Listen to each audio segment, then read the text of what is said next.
जाऊयात म्हणून. तर इथून ते आम्हाला 16 किलोमीटर दाखवते, जवळजवळ पाऊण तास लागणार आहे जायला. बाहेर खूप जास्त पाऊस येतोय, खूप जास्त पाऊस येतोय. तर तशी गाडी आहे त्याच्यामुळं काही इश्यू नाही आहे.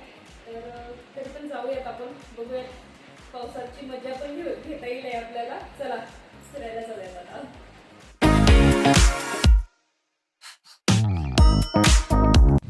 तर आता आपण निघालेलो आहोत. ही आपली विष्णुप्रिया.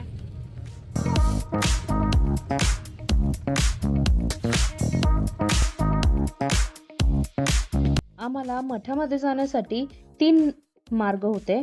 ऍक्च्युली कात्रज, फातिमा नगर आणि स्वारगेट येथे. तर आपण कात्रज मार्गे चाललेलो आहोत. आणि जर तुम्हाला वन डे ट्रिप करायची असेल तर कात्रज मार्गे तुम्ही इस्कॉन टेम्पल, स्वामीनारायण टेम्पल आणि शंकर महाराजांचा मठ हे तिन्ही प्लेसेस विजिट करू शकता. सद्गुरू शंकर महाराजांचा जन्म अंदाजे 18व्या शतकाच्या उत्तरार्धात सोलापूर जिल्ह्यातील मंगळवेढा येथे झाला. ते स्वामी समर्थ महाराजांचे शिष्य आहेत. महाराजांनी साधेपणाने भक्तीच्या मार्गाने संपूर्ण आयुष्य घालवलं.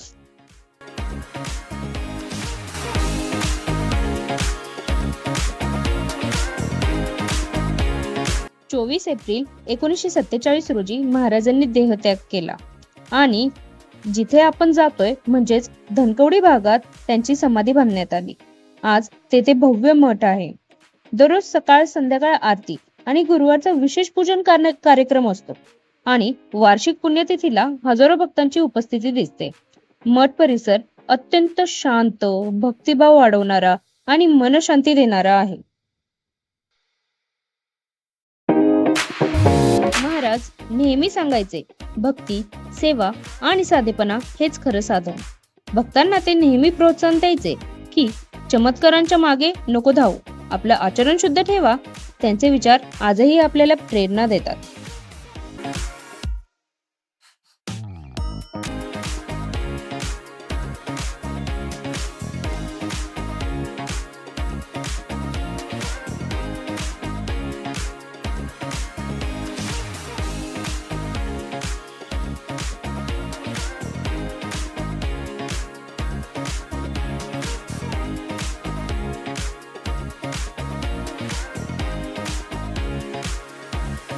लेफ्ट साइडला सद्गुरू शंकर महाराज मठ आहे. श्री सद्गुरू शंकर महाराज सेवा मंडळाच्या समोर 2 व्हीलर आणि 4 व्हीलर पार्किंग उपलब्ध आहे.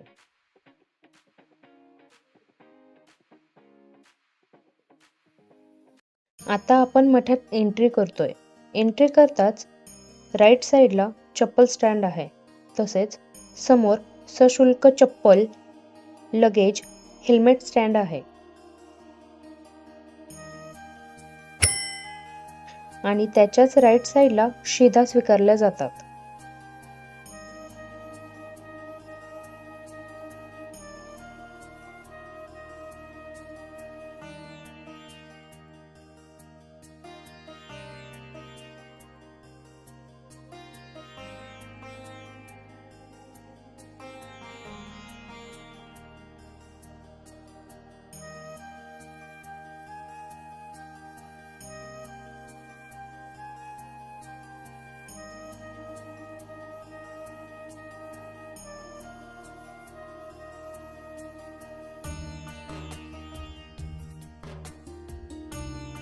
चप्पल काढून समोर गेल्यानंतर श्री सद्गुरू शंकर महाराज समाधी मठ दिसेल.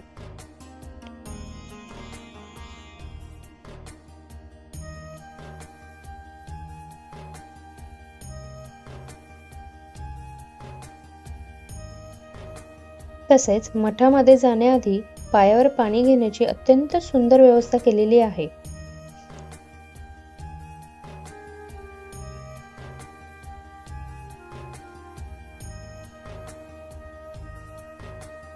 येथूनच समाधी दर्शन आणि मुखदर्शन रांग सुरू होते.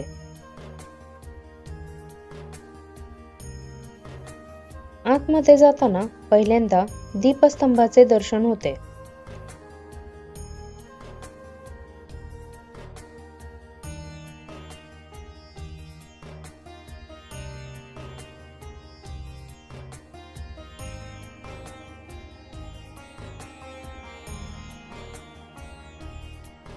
मठामध्ये दीपस्तंभाच्या नंतर आपल्याला गुरुदेव दत्तांचे दर्शन होते.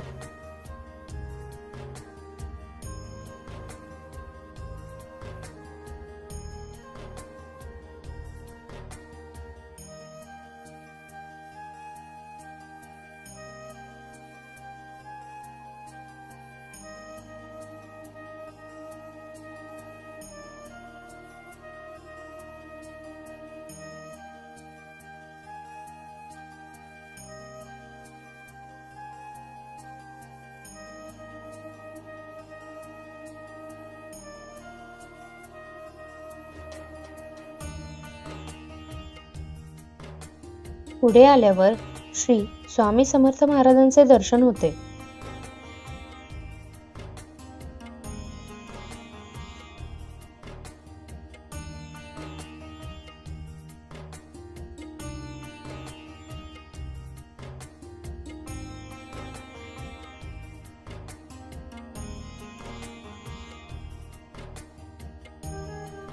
इथेच राईट साईडला दर्शन रांगा दिसतात.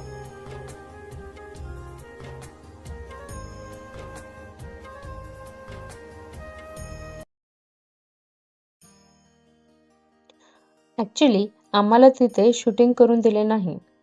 आतमध्ये शूटिंग आणि फोटोसाठी सक्त मनाई आहे. आम्ही तिथे अराउंड 7:30 वाजता पोहोचलो आणि आम्हाला समजले की 7 ते 7:30 या टाइममध्ये संध्याकाळची आरती असते.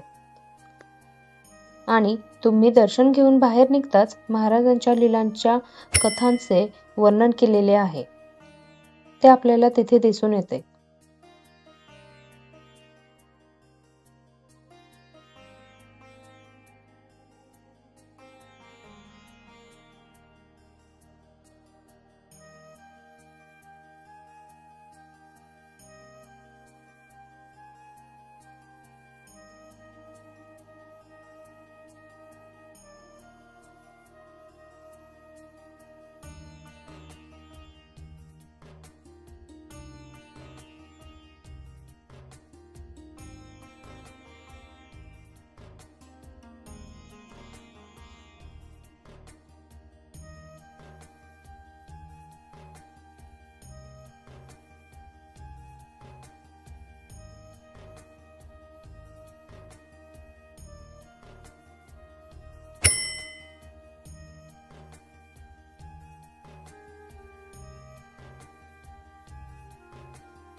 तिथे लेफ्ट साईडला शॉप आहे.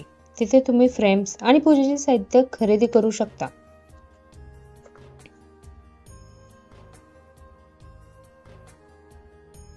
तिथेच समोर प्रसाद दिला जातो. डेली आरतीनंतर प्रसाद वाटप असतो.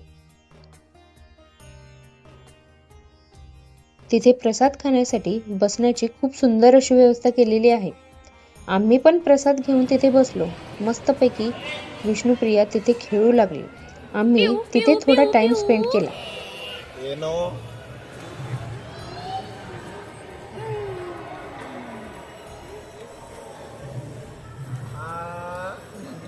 प्रसाद खाऊन झाल्यानंतर बाउल व पत्रावळी जमा करण्याचा अगोदर बाउल स्वतः धुवून तिथे राईट साईडला जमा करावे लागते.